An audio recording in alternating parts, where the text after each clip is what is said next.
Доброго времени суток, это канал Покинутый мир и небольшая прогулка по типографии, заброшенной чуть более 10 лет назад. Порой на глаза попадаются современные предметы, но атмосфера прошлого преобладает. Приятного просмотра.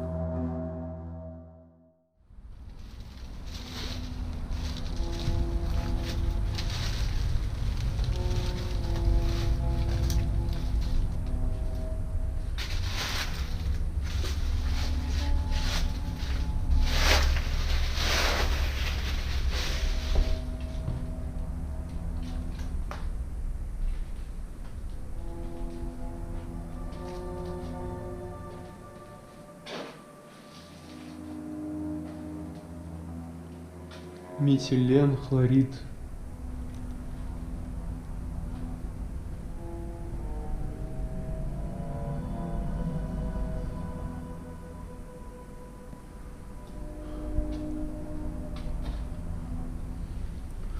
Какие старые бочки.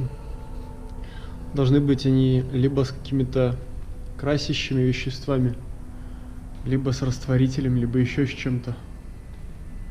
Потому что сегодня мы находимся в месте, где издавалось большое количество книг, открыток. Ванная комната. Фильтры стоят. Кабинки. Тут даже висит чья-то мочалка в паутине. Может быть, это бездомные мылись. Кстати, большие молодцы, если нашли это место. В шкафчиках рабочих тоже все лежит практически. Кружки, кофе, вилки, ложки. Лампы очень интересные. Для чего такие использовались? Скорее всего, просто для освещения. Может, у них было какое-то свое предназначение.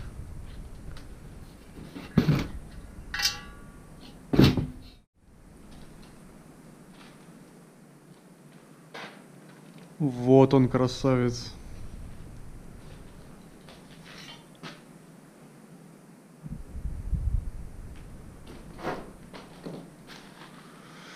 Для чего применялся, не могу так сразу сказать. Могу сказать лишь, что он весил 175 тонн. Сложно представить. Нашел такой вот ящичек интересный. Он, конечно, очень тяжелый, потому что в нем такие вот бруски. Скорее всего, алюминия, такие как слиточки. Классная вещь. Я хотел его плавить, а он тут целыми ящиками лежит, надо же.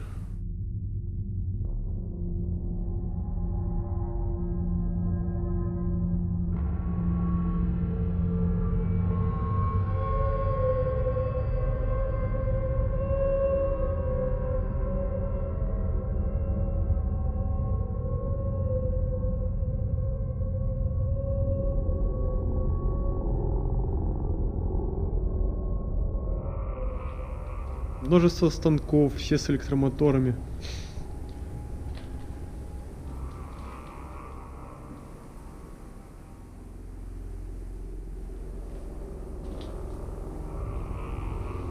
Множество всяких сверл есть.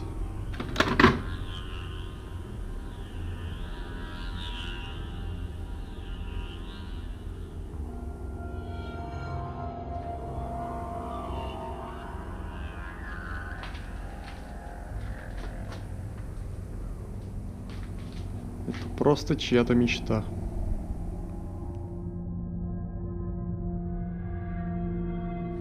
Еще одна комнатка. Тут даже кот когда-то был.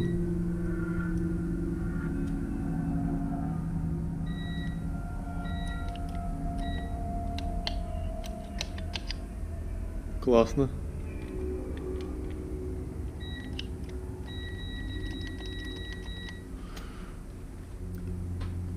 Сигналка это рабочая, но я не знал, что прям настолько. Сюда не должен никто приехать, потому что давно оно уже снято с охраны.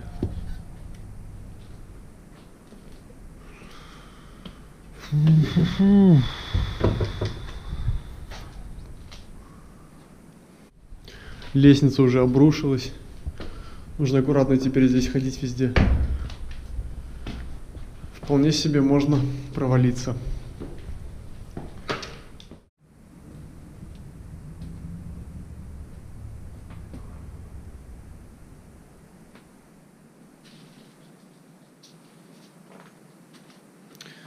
Чье-то рабочее место.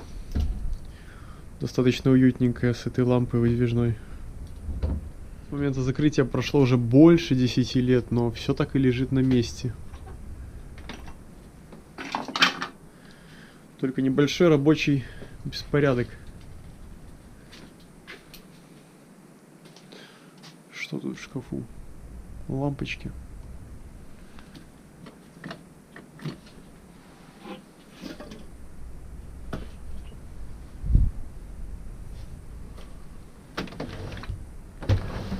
Тоже все в деталях.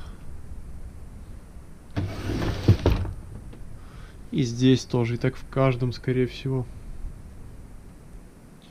Что ж, действительно, можно сюда с каким-нибудь токарем прийти. Он будет очень рад, я думаю, такой находке.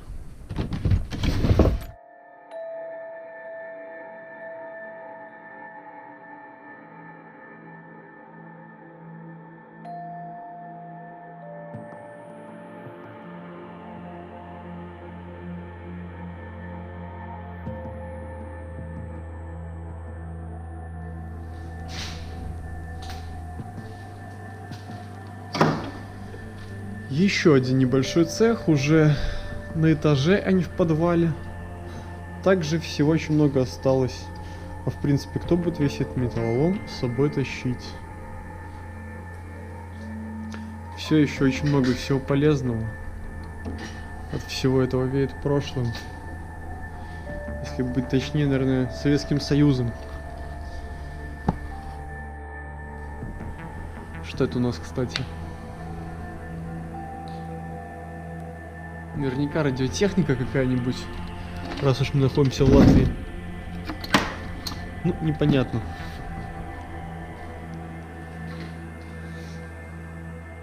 Сейчас не хватает, чтобы только радио заиграло.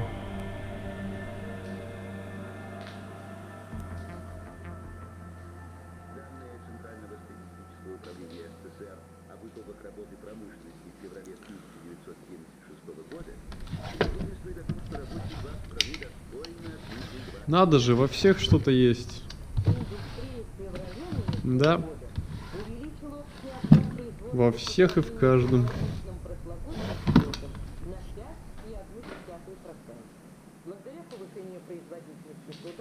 Надо подумать, не хочу ли я открыть какую-нибудь мастерскую. Если хочу, то нужно сюда вернуться.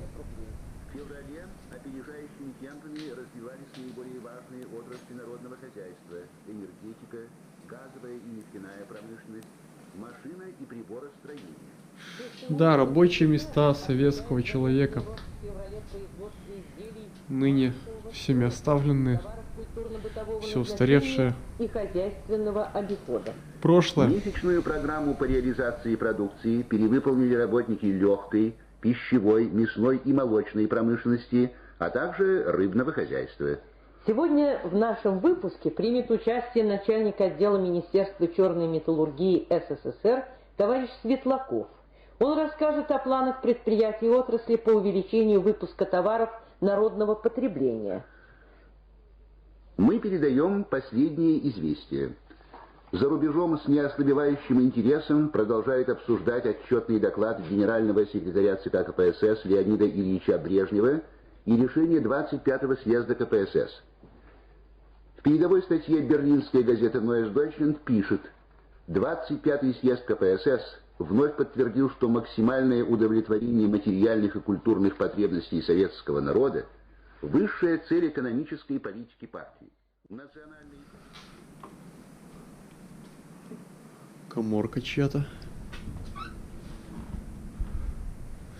Не директора ли? Кто-то здесь сидел.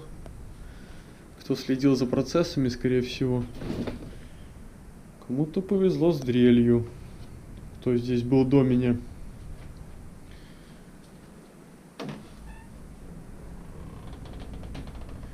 Так, еще одна комната, кстати. Что тут лежит? Все то же самое. Ремни приводные. Канифоль. Много. куча всего еще, что уже уж точно не будет использоваться по назначению. Может, даже жаль.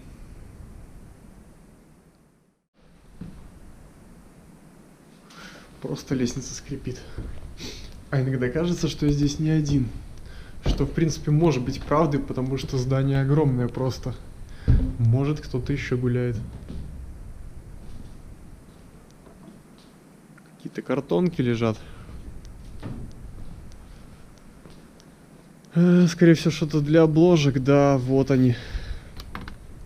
Обложки изготавливались здесь. Для книжек. Куча обложек еще. Книги, которые не увидели свет. И вот он, последний этаж. Что здесь будет? Вот классная вещь. Можно себе собрать и отпечатать что-нибудь на бумаге. Жаль, не железные, более долговечные. Хотя, этого и так достаточно. Да, вот все циферки. Может, и буквы где-то есть. Надо поискать.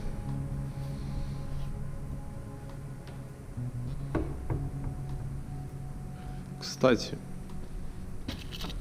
А вот уже из железа. Да.